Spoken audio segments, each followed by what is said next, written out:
Shalom, shalom. First and foremost, I want to begin by giving all praise and glory unto Yahweh, Bahashem Yahushai, Bahashem Racha Kodash. Double honors to the elders and to the apostles of Great Millstone, and in our respect to the brothers that they're pushing and spreading the gospel of Yahweh, Bahashem Yahushai to the corners of the world. Now, through the spirit and power of Yahweh, Bahashem Yahushai, I wanted to go into the book of Genesis, the 6th chapter. And Lord willing, this be well. I'm probably just gonna jump around from Genesis. I should really make a decision before starting videos, but all right, I am gonna start from Genesis, the 6th chapter. But I'm just right now determining whether to make this a series or just jump around and get the point across. All right, so the book of Genesis chapter 6, beginning with verse 1, it says, "And it came to pass, when men began to multiply on the face of the earth, and daughters were born unto them, that the sons of God saw the daughters of men, that they were fair," meaning beautiful, "and they took them wives of all which they chose. And the Lord Yahweh said, My spirit shall not always strive with man, for that he also is flesh. Yet his days shall be 120 years." All right. And verse 4 says, "There were giants in the earth in those days." And also after that, when the sons of God came in unto the daughters of men, and they bare them children, the same became mighty men, which were of old, men of renown, right? So we have the setting of the flood, right? And the reason, I'm going through this is because, as Yahweh said it, the last days, when we're nearing the end, it shall be as in the days of Noah, right? So it's always helpful to revisit these epic, events that have happened in the world of old, and see the similarities, and if you could find any new details or even remind yourself to be grounded and rooted in it, it helps. So it says there were giants in the earth in those days, and also after that, when the sons of God came into the daughters of men. And the grammar may make it sound like there were giants before. Well, actually, when you go to the word giant, you get the word fallen ones. And the ones that were fallen were the sons of God who fell from righteousness, right? Beginning with Adam, and it pretty much just trickled down. So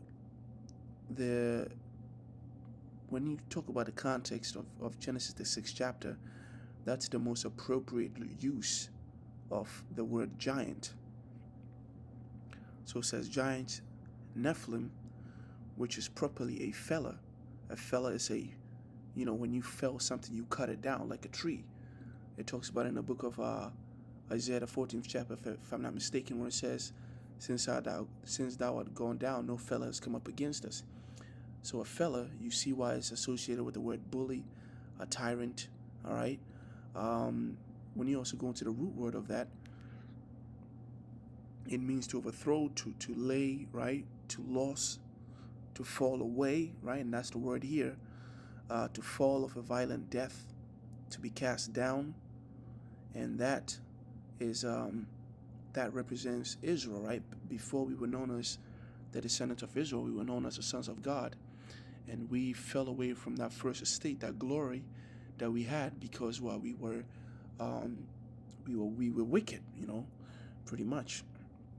And so, and the book of Genesis, when you go from when you talk about Adam's bloodline, it emphasizes the men who actually kept to the will of the Lord, right?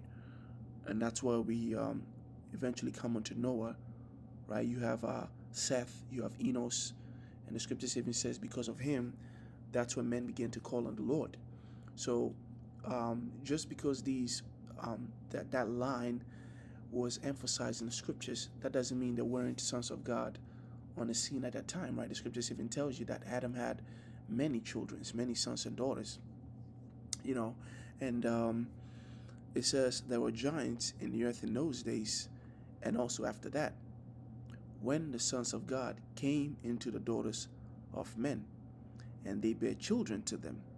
The same became mighty men, which were of old, men of renown. Right. So, we were, um, we when the sons of God dealt with the daughters of men, they reproduced, and they a lot of them became mighty men, right? Men of old, whether they were great warriors, right, or whether there was something particular about them, something skillful and impressive about them.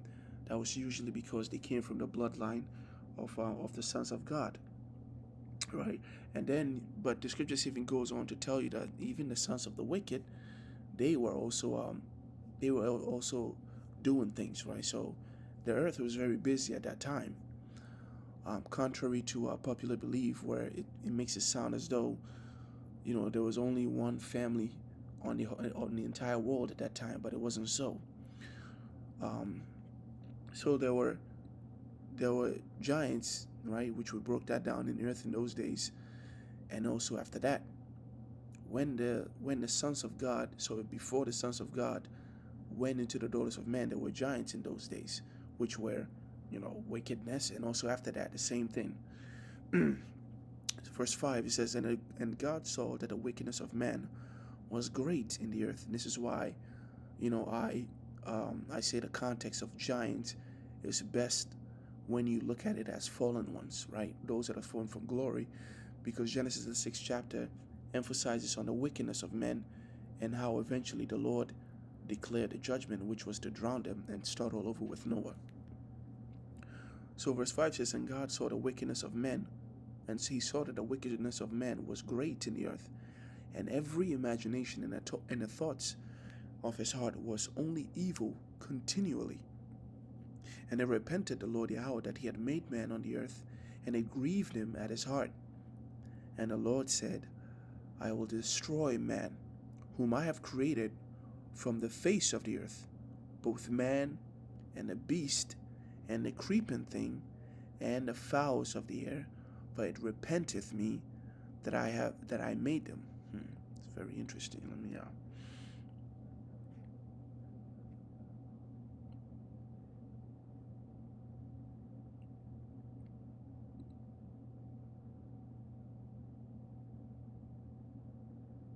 hmm.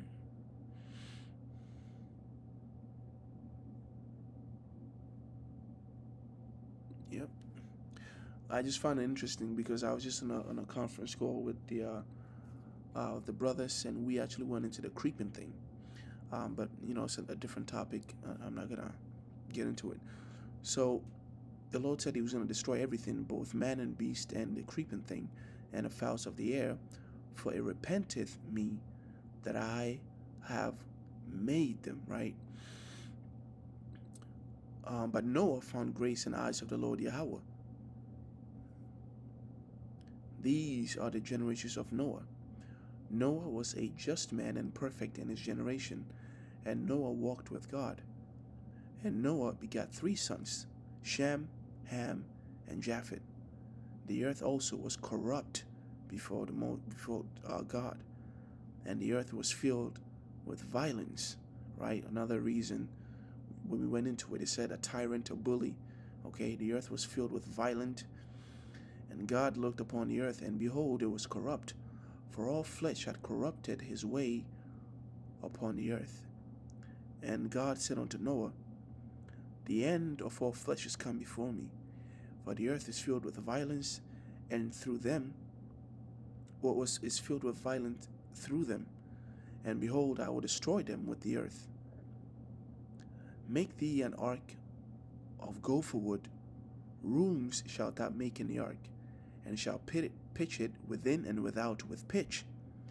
And this is the fashion which thou shalt make of it. The length of the ark shall be 300 cubits, and the breadth of it 50 cubits, and the height of it 30 cubits. And this goes into the dimensions of it, right? And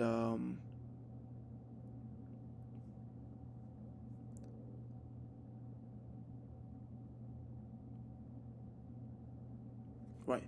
So jump to verse 17. It says, "And behold, I, even I, do bring a flood of waters upon the earth to destroy all flesh, wherein is the breath of life from under heaven, and every creeping thing that is in the earth shall die." Hey, and this specifications that the Lord gave unto Noah, shows how particular the Lord is about about how we move to attain salvation. Okay, He has given us clear-cut instructions. As a matter of fact, if you read the book of Second Peter's, the Second John, Second John, the first chapter, when you go all the way down, verse 5, 2 John chapter 1, verse 5, it says, "And now I beseech thee, lady, not as though I write a new commandment unto you, but that which we had from the beginning, that we love one another. And this is love." Yeah, this is the love, that we walk after his commandment. This is the commandment, that as ye have heard from the beginning, ye should walk in it. For many deceivers are entered into the world, who confess not that Yahushua Mashiach is come in the flesh. This is a deceiver and an antichrist. Look to yourself, that we lose not those things which we have wrought, but that we receive a full reward. All right. So the point here is to follow the commandment of the Lord from the very beginning. Walk at it. Don't stray to the left or to the right until we receive that full reward. And so, as in the days of Noah, Noah was given a commandment and he followed it exactly as he ought to, and that is why he delivered himself and his family with him, and all the cattle that ended up being in it.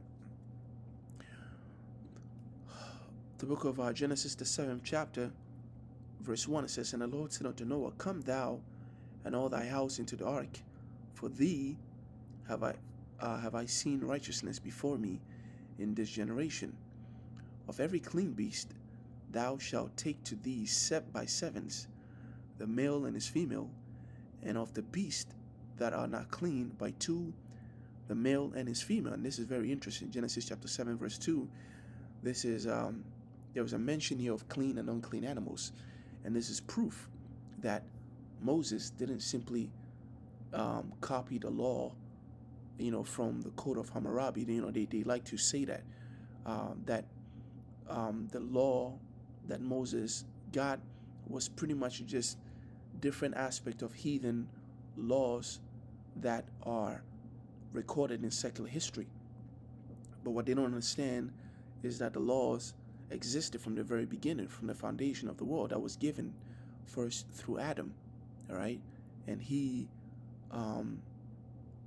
carried out that knowledge. He passed down that knowledge to his lineage, right, from generation to generation. And so, or at least they kept it, right? So it says, "The beasts that are not clean by two, the male and his female, of fowls also of the air by seven, the male and the female, to keep seed alive upon the face of all the earth." Let me see. Also, the thing to consider in Genesis 7 and 2 is the arrangement of the beast in the ark. Now, if I'm not mistaken, what it's saying here is that every clean beast, let me see.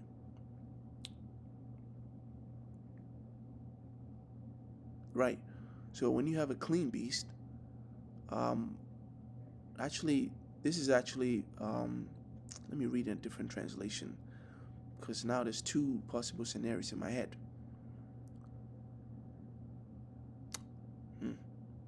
Okay. So clean animals went into the ark by sevens. So you would have 7 pairs, right? There's this thing that every animal only had 2. There was only 2 of every animal on the ark. And then people always like to raise the question, well, if that's so, how come, Noah made a sacrifice and we still have whatever sort of animal we have today? And that's because if you read it, it tells you that the clean beasts, those that are sanctions for eating, were put in the ark by sevens, by seven pairs. And the unclean beast went in by pairs of two, right? So you would have male, if you have um, let's say a lamb, you have male and female lamb, and you put it in the ark seven times. And then if you have, let's say, a snake, you would have, two pairs of snakes. You have a snake, a male and female, and another male and female. That seems to be what's written here in the book of Genesis, the seventh chapter and the second verse. If I am mistaken, hey, Salaki for that. And what's right should prevail, right? So, but as of now, this is what I think it means.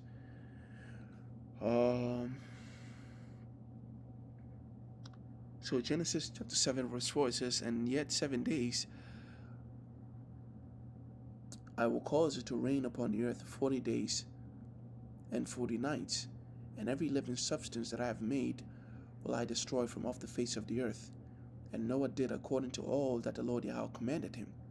And Noah was 600 years old when the flood of waters was upon the earth. And Noah went in, and his sons and his wives, and his sons' wives with him into the ark, because of the waters of the flood."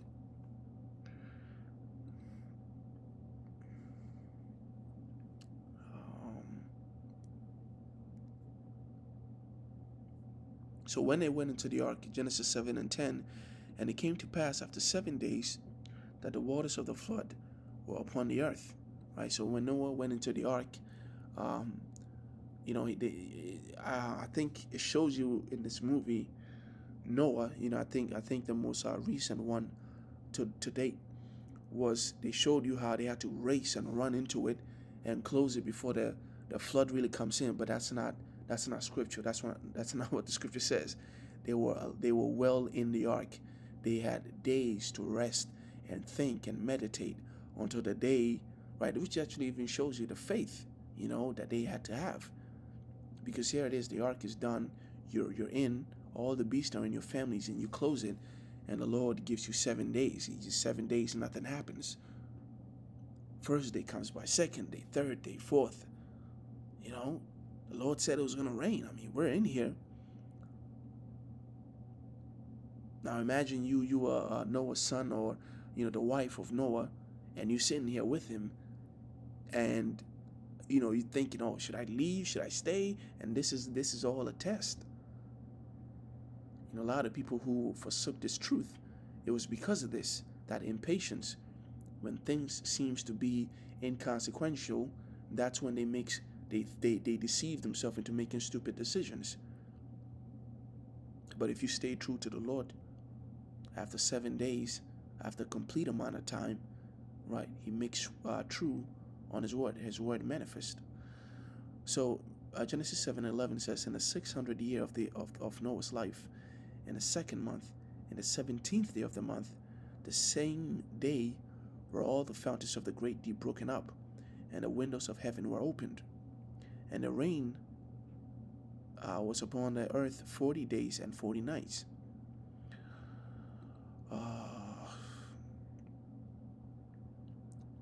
To the ark.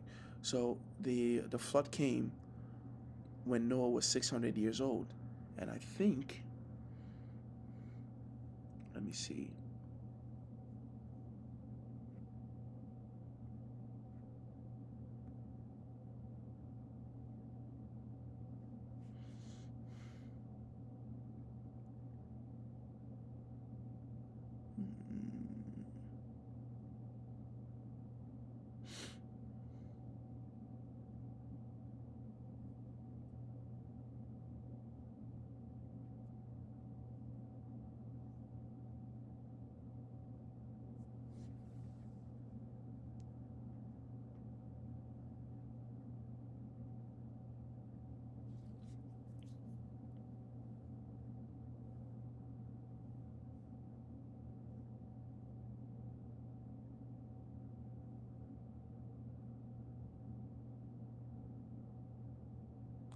I want to double check. I distinctly remember a place where it says Noah was 500 years old when the Lord came to him. So, the period between building the ark and the flood actually coming was, estimated at least 100 years. And I'm looking for that right now, but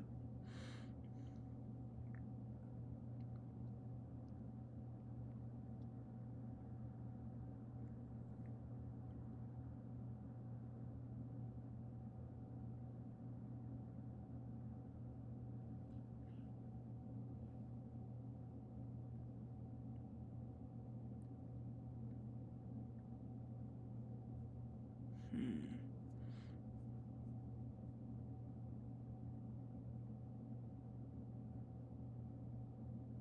Right. So it says, and Noah was 500 years old, and Noah begot Shem, Ham, and Japheth. All right. So this is that period. Now, the scripture says that Noah was a preacher of righteousness. It's unclear if he began to be a preacher of righteousness, from his youth, as opposed to him starting when he was 500 years old. But we know that the souls that went in with him were introduced on the scene when Noah was 500 years old. So the estimate is, 100-year period. Now, whether he waited, whether the Lord waited until his sons were of age and married until he came and talked with him, we're not really sure. But we do know that when it came to building the ark, well, actually, yeah, I guess the Lord waited until his sons were old and they took themselves wives. But again, we can only speculate how old they were. But yeah, the period at which the Lord spoke to Noah and the flood coming, it's at least. You can be specific and try to break it down, but you just. And this is what's great about the scriptures, right? These little gems are in there, so you can meditate on it. And I personally, find it pleasant to just think on the scriptures and imagine what can be, what is, and so on and so forth. So the flood came when Noah was 600 years old. When you jump to the Genesis, the 8th chapter, it tells you that Noah, Genesis chapter 8, verse 13, it says, and it came to pass in the 600th year and first year, in the first month, or in the first month of the first day of the month, that the waters were dried up from off the earth, and Noah removed the covering of the ark, and looked, and behold, the face of the ground was dried. And in the second month, on the 27th day of the month, was the earth dried. All right. So, yeah. And remember, he landed on a mountain, right? So maybe the mountains were dried, and then maybe the ground beneath the mountains were dried. And so the period between Genesis 8 and 14 and Genesis 8 and 1 was a breakdown of the flood actually receding of the earth. Remember, the flooding, right? The waters that flooded the earth lasted for 40 days and 40 nights. But the water, right, the remaining water as a result of that flooding stayed on the earth for a whole year. Noah was stuck in the ark for a whole year, and the Lord sustained him. He kept all the souls that were in the ark. These devils, these Edomites, would try to spin a narrative of fairy tales because they can't fathom. They always wanna, make it seem as though it is the works of man, but it's never the works of man. Remember, the scripture says that with man it is impossible, but with the Most High all things are possible. All right. So let me.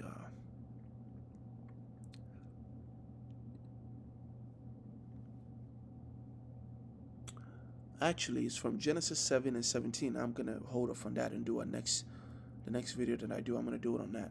But it tells you, it does all the breakdown, and it's just beautiful um, when you actually dive into the scriptures and immerse yourself in the details, and um, yeah, because you don't want to let somebody tell you what happened in the scriptures, right? People have a tendency to leave out certain key details, or I think there's the game of telephone, where if you give someone a message and you tell them to relay it up onto the fifth person, or the 10th or the 15th or the 20th person, the message will change completely.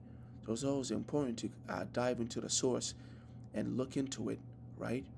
And how should I said it, right? As in the days of Noah, it's always good, right, to heed the word of the Lord, um, especially with Yahushua. Some things may seem as is, or it may seem like it's nothing, but when you actually go into it, you find out how deep it really actually is.